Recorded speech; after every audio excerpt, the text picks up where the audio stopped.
सफीन, आपके लिए यूपीएससी कितना बड़ा सपना था when you were growing up?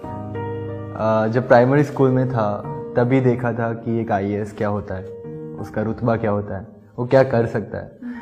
और तभी से मेरी जो लाइफ है वो इसी डायरेक्शन में थी। प्राइमरी स्कूल में जब देखा कि कलेक्टर सर आए तो लोगों ने जो रिस्पेक्ट दिया, उनके आने से जो प्रोग्राम में अटेंशन आ गया, तो ये देख के लगा कि यार ये कौन है। तो मैंने अपनी मौसी से पूछा कि ये कौन था। तो एक बच्चे को जैसे समझाते हैं वैसे उन्होंने बोला, बेटा ये पूरे डिस्ट्रिक्ट का राजा। तो मैंने बोला कौन बन सकता है? तो शी सेड कोई भी बन सकता है। मैंने बोला करना क्या होता है? एक एग्ज़ाम पास करना होता है। तब मैंने डिसाइड किया था कि फिर हम भी बनेंगे, और तभी से मैंने मतलब इसी डायरेक्शन में अपनी कोशिशें जारी की। घर के हालातों के बारे में थोड़ा बताइए। मतलब जब से छोटा था हम लोगों ने 2000 में नया मकान बनाने की स्टार्ट की। मम्मी पापा दोनों अलग हो गए थे, पास में 1 रुपया भी नहीं था, लोन उठाया और मकान स्टार्ट किया। तो ऐसा था कि पूरे दिन मम्मी पापा मजदूरी करते थे और रात को फिर घर का काम, मतलब घर में ईंटें चढ़ाना और घर में बनाना सब कुछ, तो वो खुद से ही करते थे ताकि जितने पैसे बच सके।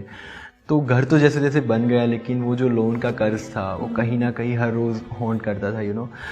अगर आम रस भी बनाना है समर में तो एक आम में 4 लोग हम लोग खाते थे। तो वो सारे दिन थे जो मैंने देखे, और कहीं ना कहीं उसी की वजह से जो पढ़ाई की तरफ मेरा इंक्लिनेशन था वो काफ़ी मजबूत हुआ। और मुझे लगा कि आज मेरे माँ बाप जो मजदूरी कर रहे हैं वो मैं जब काबिल बन जाऊँ उसके बाद ये नहीं होना चाहिए। आपके मदर और फादर दोनों डायमंड इंडस्ट्री में काम करते थे? शुरुआत दोनों ने उसमें से की, लेकिन पापा ने मतलब मेरा जब जन्म हुआ उसके बाद उन्होंने इलेक्ट्रिशियन का काम स्टार्ट किया। तो वो 2-3 लोग और, गांव में कोई नया मकान बनता था, कोई दुकान बनती थी तो उसका पूरा लाइट फिटिंग का काम करते थे। और रात में मतलब विंटर में पापा, वो हमारे यहाँ अलग से काली चाय बनती थी, ब्लैक टी हम जिसको बोलते हैं, तो वो बनाते थे, बॉइल्ड एग बनाते थे और वो लोग ठेला लगाते थे। Yes yes.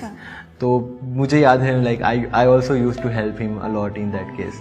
और मम्मी ने 2000 में डायमंड काम छोड़ा जब रिसेशन आया तब, और फिर उन्होंने अलग से स्टार्ट किया कि जब कोई मैरिज होते हैं गांव में या कोई बड़ा प्रोग्राम होता है तो रोटियां बनानी पड़ती है।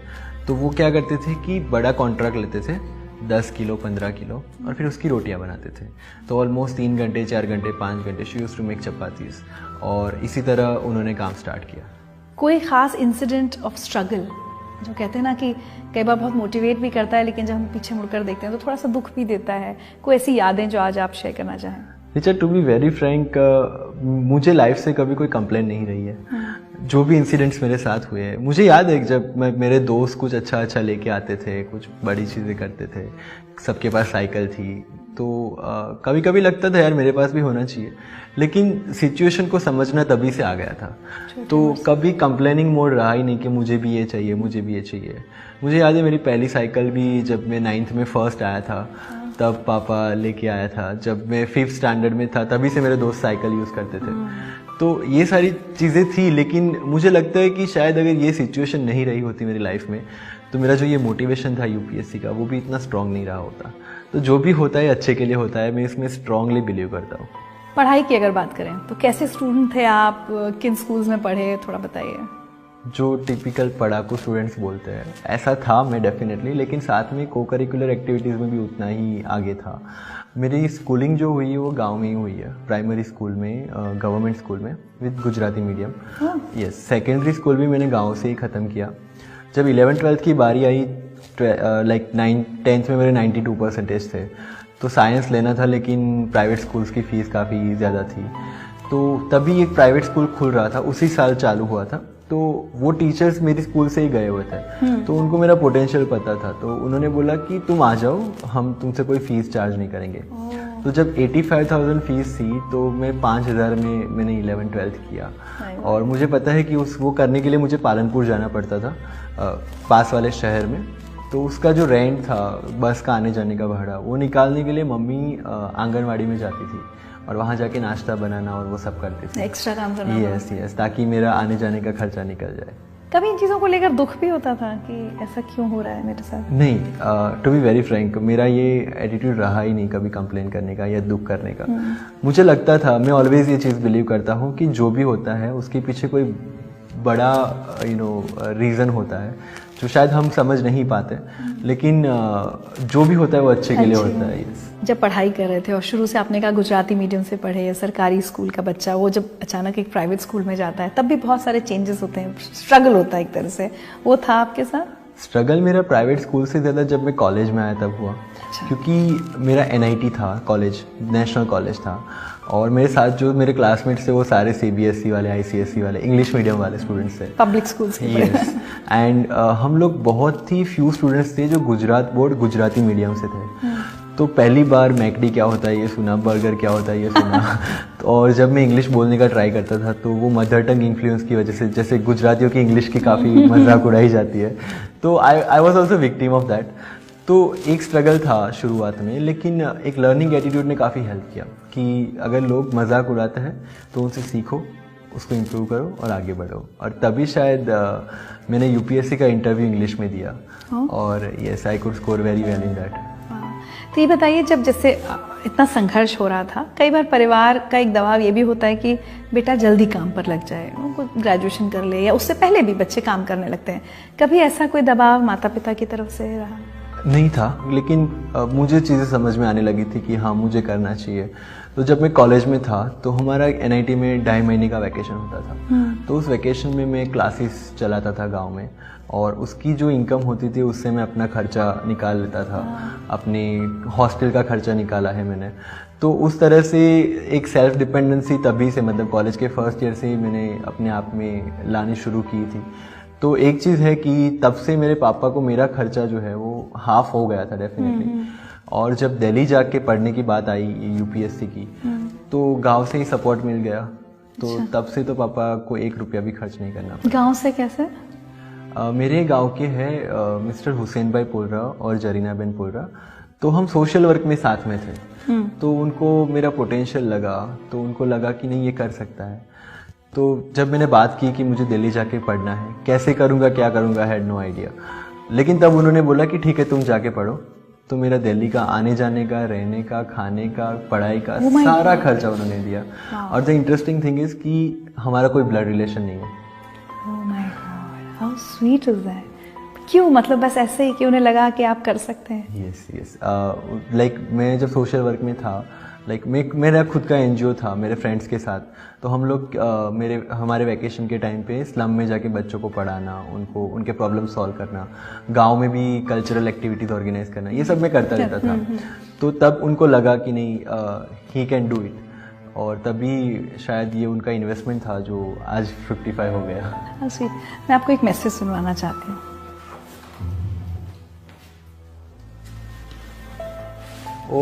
दोस्तों, आज एक KDS IPS के बारे में बताने में मुझे बहुत गर्व होता है कि वो सफीन हसन जो हमारे गांव का लड़का है, हमारे समाज का और हमारे पूरे गांव का उसने नाम रोशन किया है।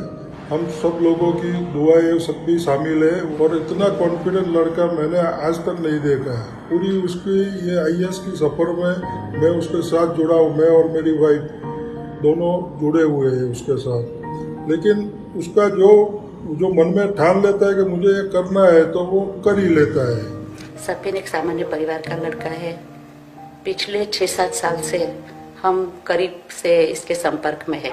उसके माता पिता ने UPSC एग्जाम और इसके गोल की सफल होने में कड़ी मेहनत की है, ये हम सब जानते हैं। सफीन हमारे गांव का नाम रोशन किया है। 22 साल की उम्र में UPSC पास करके सारे देश का नाम रोशन करने का बहुत प्रयत्न किया है। वो कॉन्फिडेंस लड़का है, वो ठान लेता है, करके रहता है। मेरी उम्र में ऐसा कॉन्फिडेंस लड़का मैंने दूसरी कई जगह पर नहीं देखा है। तो युवाओं के लिए बहुत प्रेरणादायक है। यही दोनों ने सपोर्ट किया। मैं अपने आप को काफ़ी लकी मानता हूँ। काफ़ी लोगों को मैं कह चुका हूँ कि जैसे कृष्ण के 2 माँ बाप थे, ऐसे शायद मैं भी इतना लकी हूँ कि मुझे भी 2 पेरेंट्स मिले। स्वीट। सपना मैंने दिखा, लेकिन उसको पंख इन लोगों ने मिलके दिए। और ये बहुत ज़रूरी है। मतलब मुझे लगता है अगर हम में से हर कोई ये बात ठान ले कि किसी एक बच्चे का भी, आपको ज़रूरी नहीं कि बहुत सारे बच्चों को संभालना, एक का भी सपना अगर पूरा कर दें तो कितने लाखों बच्चे अपना सपना पूरा कर सकते हैं। और उसके लिए इतने बड़े फाइनेंशियल सेक्रीफाइस की भी ज़रूरत नहीं है। अगर आपका एक मोटिवेशन भी रहा उनके लिए, एक इमोशनल सपोर्ट भी रहा ना, तो भी काफ़ी कुछ बदल सकता है। आप ये कह दो कि हाँ तुम कर सकते हो, मुझे लगता है कि वो एक बहुत बड़ा स्टेटमेंट है अपने आप में। और दोनों ने एक बात कही कि जिद का एकदम पक्का है, सोच लेता है वो करके दिखाता है। सो बचपन से इतने जिद्दी थे आप? Yes, you can say. जब ठान लिया तो फिर करना है। जैसे और ये चीज़ जब मैं सोशल वर्क करता था, मुझे याद है हम लोगों ने एक इवेंट प्लान किया था कि स्लम के बच्चों को एक साथ एक प्लेटफॉर्म पे लाना है। उसका खर्चा अराउंड 1.5 लाख था। पूरा हम लोग 20 दिन घूमे, कोई स्पॉन्सर नहीं मिल रहा था। तो मेरी पूरी टीम थक गई थी कि नहीं अब नहीं होगा। तो मैंने बोला एक आखिरी कोशिश करते हैं, होगा तो सही। मैंने 20 दिन पहले ही बच्चों को प्रैक्टिस ट्रेनिंग सब स्टार्ट करवा दिया था। और फिर फाइनली 21वें दिन वी गॉट, हमारा जो पुलिस था डिस्ट्रिक्ट का, दे केम फॉरवर्ड एंड बोला कि हाँ we will sponsor the event. तो जैसे लाइक ये चीज़ होती है कि अगर आप किसी चीज़ को ठान लेते हैं तो वो होना ही है। कौन कौन लोग आपके लिए रोल मॉडल्स रहे जब आप बड़े हो रहे थे? काफ़ी लोगों से काफ़ी कुछ सीखा है, लेकिन हाँ ऐसा है कि कोई एक इंसान नहीं है, हर एक क्वालिटी के लिए कोई अलग अलग इंसान है। जैसे मेरे parents they have set an example for me. जैसे माई मॉम, तो ऑनेस्टी जो है वो मैंने उनसे सीखी। अगर किसी का 1 रुपया भी बाकी है तो तब तक हम घर में कुछ नहीं लाएंगे जब तक हम वो पैसे नहीं चुका देते। पापा जो है उनसे मैंने सर्विस का जो एटीट्यूड है कि रात को 2 बजे भी अगर कोई बोलता है कि ये काम करना है, 5 बजे भी, that too without any expectation कर देते थे। तो और हार्ड वर्क ऑफ कोर्स, दोनों से मैंने सीखा है कि हार्ड वर्क का कोई ऑप्शन नहीं है। तो ये सारी चीज़ें। और एक चीज़ जो सबसे बड़ी कि अगर नीयत साफ़ है तो आपका कोई काम कहीं रुकता नहीं है। जैसे मेरी मम्मी हर रोज़ टेंशन लिया करती थी कि बच्चों को कैसे पढ़ाएंगे, हमारे पास कोई सेविंग तो है नहीं, खर्चे इतने आ रहे हैं ऑल। पापा एक चीज़ बोलते थे कि कभी कोई काम अटकेगा नहीं अगर हमने पूरी नेकी के साथ काम किया है। और मेरी लाइफ में ये मैंने देखा है। मैंने जब भी मेरी फ़ीस का इशू आया है, कॉलेज का इशू आया है, ये सिविल सर्विस का इशू आया है, कभी कुछ अटका नहीं है। तो ये मेरा जो बिलीफ था वो काफ़ी फर्म होता गया धीरे धीरे कि यस ये चीज़ें हैं। चलिए आपको कुछ और सुनवाते हैं। मेरा बेटा सफ़ी पहले से बहुत पढ़ने में बहुत होशियार था और इसके लिए गांव लोगों ने बहुत दुआ की है और हमने भी उसका जो टारगेट है इसके लिए हम भी उसके लिए बहुत मेहनत करके उसको पढ़ाया है। मुझे याद है जब मैं दिल्ली निकला था प्रिपरेशन के लिए, तब पापा ने एक स्टेटमेंट बोला था कि गांव में तो ऑलरेडी सब मुझे कलेक्टर के पापा बुलाते हैं, अब आगे तुझे संभालना है। How sweet। एक और। ओ सफीन मेरा बेटा है और वो पढ़ने में बहुत होशियार था। उसको पढ़ाने के लिए मैंने हीरा 13 साल तक हीरा घसिया और रोटी भी मैंने रात दिन करके रोटी बनाई। सब लग्न प्रसंग का ऑर्डर लेती थी, उसमें रोटी बनाने का काम करती थी। जब मैं रोटी एक बजे उठ के रोटी बनाती थी तो वो सफीन भी मेरे पास बैठ के वो पढ़ता था और मैं रोटी बनाती थी और वो पढ़ता था। उसके लिए उसको एक सपना था कि मैं IAS बनूं।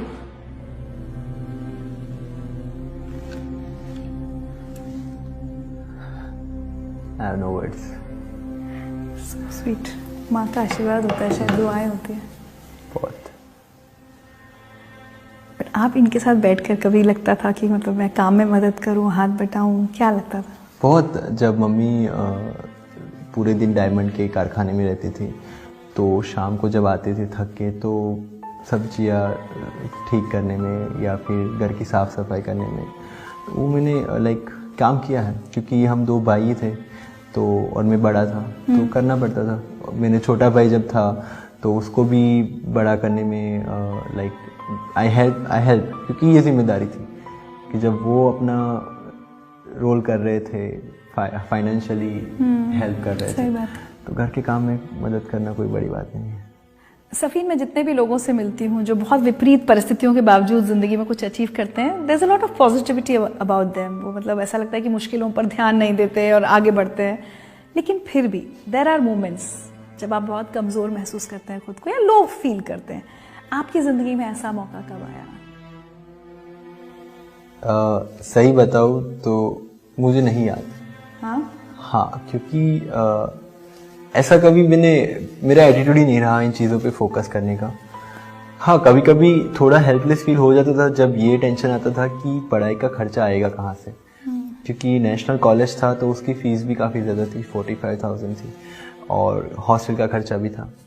लेकिन वही जो फेथ है ऊपर वाले पे, वो कहीं ना कहीं से आ जाती थी, और कोई ना कोई आ जाता था जो बोलता था कि अच्छा ये फ़ीस मैं दे दूँगा। तो आपने कोई कोचिंग, कोई प्रोफेशनल कोचिंग वगैरह जो ली है, उसमें कितना स्ट्रगल रहा, क्या किया?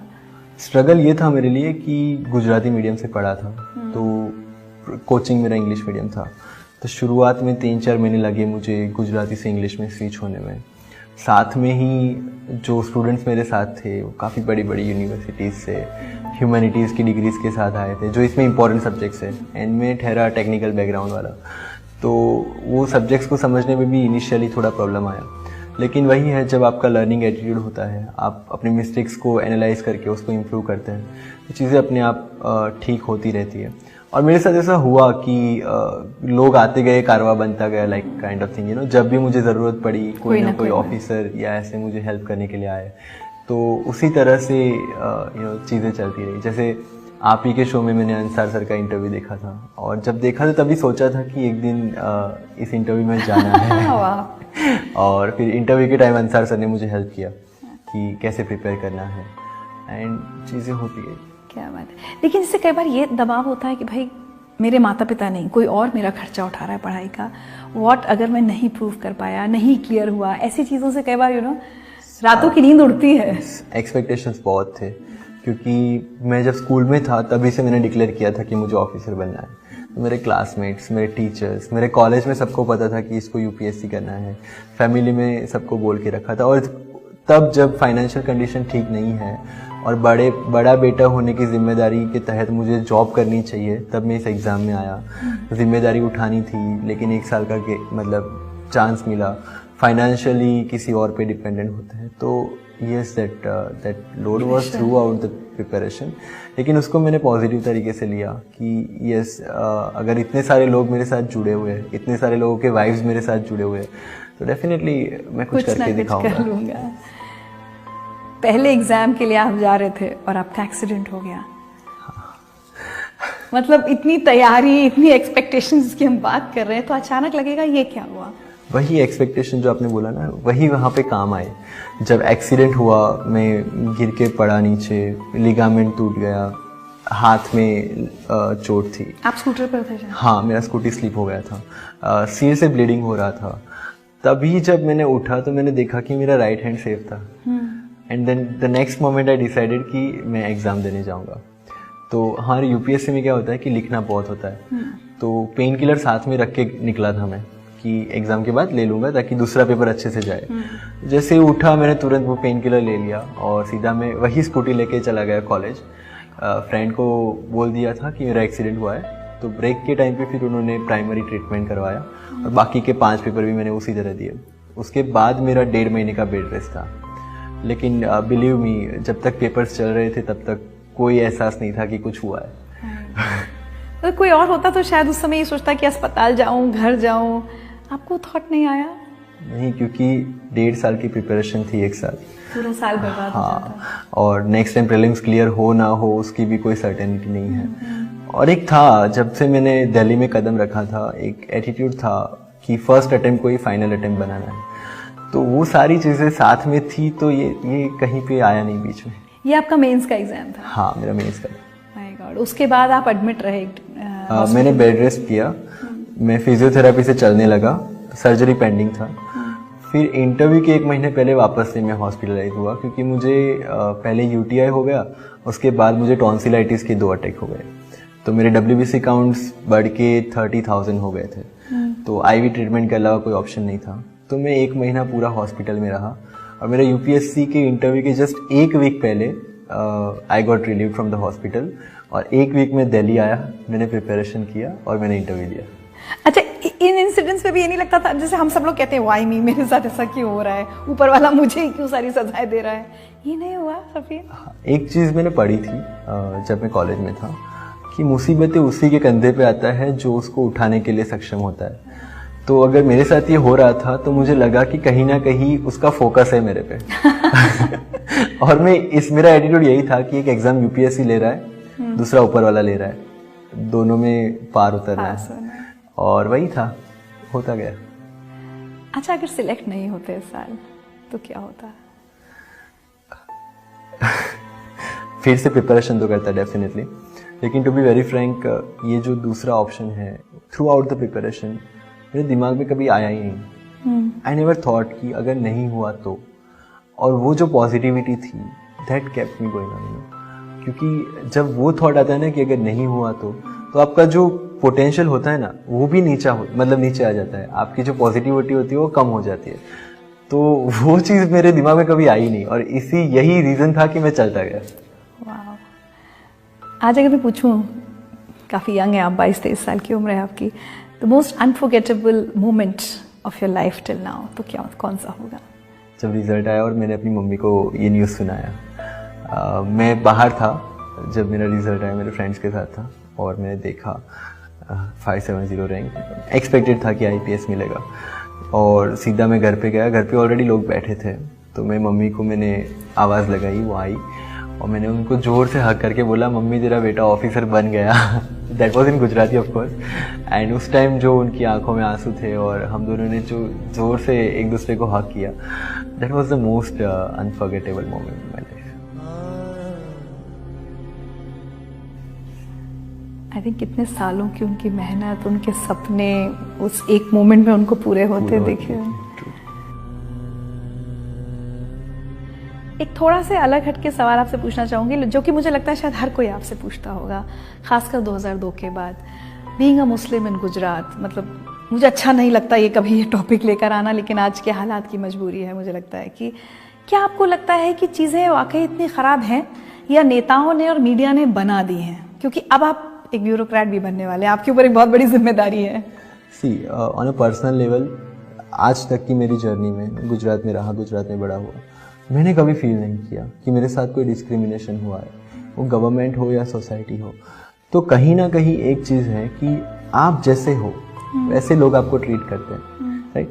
अगर कुछ चीज़ें होती है, अगर इतना बड़ा देश है तो थोड़े हादसे होने हैं, उसको आप कितने अच्छे से टैकल करते हैं एक समझदारी के साथ। क्योंकि जब लोग बोलते हैं कि धर्म खतरे में है, तो एक चीज़ है कि धर्म कभी खतरे में नहीं हो सकता, और जो खतरे में है वो धर्म ही क्या है। और सेकंड चीज़ ये है कि कभी कोई धर्म अच्छा या बुरा नहीं होता, उसको अच्छा या बुरा बनाते हैं उसको फॉलो करने वाले लोग।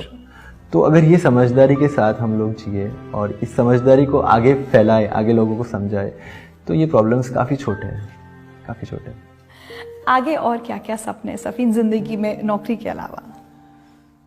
यही है कि जो चीज़ें मैंने फेस की है, हाँ एक चीज़ अलग थी कि एटीट्यूड सब कुछ डिसाइड करता है। प्रॉब्लम्स तो सबके साथ होते हैं, आप उसको कितने अच्छे से, कितने पॉजिटिवली टैकल करते हैं। लेकिन जिनके साथ सही में प्रॉब्लम है, जो मैंने देखे हैं मेरे आसपास, कुछ ऐसे काफ़ी नीडी लोग हैं जिनके पास राशन कार्ड नहीं है, और ऐसे लोग हैं जिनके घर में AC फ्रिज है और फिर भी उनके पास BPL का कार्ड है। तो ये सारी चीज़ें जो सिस्टम में प्रॉब्लम है, जो इनइक्वालिटीज़ है, उसको कम करने के लिए काफ़ी काम करना है। साथ साथ में मेरे जैसे जो और सफीन है, जो सपने लेके चले हैं, उसको पूरा करने के लिए मुझसे जो भी बन सकेगा, जितना भी हो सकेगा उतना करना है। क्योंकि मेरा टाइम जब मैं फ्री था तभी भी इसी में गया है। क्योंकि आप वही करते हैं एज ए यंगस्टर हो या कोई भी एज में, आप वही करते हैं जिसमें आपको मज़ा आता है। मुझे लोगों से मिलने में, लोगों के प्रॉब्लम्स को समझने में, उसको सॉल्व करने में, उसमें ही मज़ा आता है। बच्चों के साथ टाइम स्पेंड करने में मज़ा आता है। तो यही शायद मेरी लाइफ को आगे डिफाइन करते रहे, और पता नहीं आगे और काफ़ी आगे जाना है। तो जिन सब लोगों ने मिलकर आपके सपनों को पंख दिए हैं, उड़ान दिए हैं, आप उनको क्या मैसेज देना चाहेंगे आज जो मेरा सपना पूरा हुआ, और उन सब में जो मेरे फ्रेंड्स हैं, मेरे रिलेटिव्स हैं, सोशल वर्क में जो लोग मेरे साथ जुड़े थे, मेरे टीचर्स हैं, प्रोफेसर्स एंड ऑल, सबसे पहले थैंक यू सो मच कि आपने मुझे लाइफ में जो सिखाया, जो अपॉर्चुनिटीज़ दी, उसकी वजह से आज मैं यहाँ हूँ। जो आपने मेरे में भरोसा रखा, उसकी वजह से आज मैं यहाँ हूँ। और बिलीव मी, आगे भी इस भरोसे को कायम रखने के लिए मेरी कोशिश हमेशा जारी रहेगी। अपने मम्मी पापा से आज सफीन जो अभी तक शायद नहीं कह पाए होंगे, कोई मैसेज उन दोनों को देना चाहते हैं? यस, मम्मी पापा आप दोनों को यही बताना है कि बाकी सारे पेरेंट्स ने जो किया, उनसे हटकर आपने जो किया वो ये था कि आपने मुझे फ्रीडम दिया। आपने मुझे कभी ये नहीं बोला कि तुझे ये करना है या तुझे वो करना है। आपने ऑलवेज मुझे ये बोला कि तुझे जो करना है वो कर, हम लोग तेरे साथ हैं। और शायद वही रीज़न था कि मैंने जब प्लेसमेंट छोड़ा, मैं जब कंपनी में नहीं बैठा, मैंने डिसाइड किया कि मैं दिल्ली जाके पढ़ूंगा, और फिर भी आप लोगों ने बोला कि नहीं, तुझे जो करना है तू कर, वी आर विथ यू। शायद उसी वजह से आज मैं यहाँ पे हुआ है। उसके लिए थैंक यू सो मच। और आपने जो सेक्रीफाइसेस किए हैं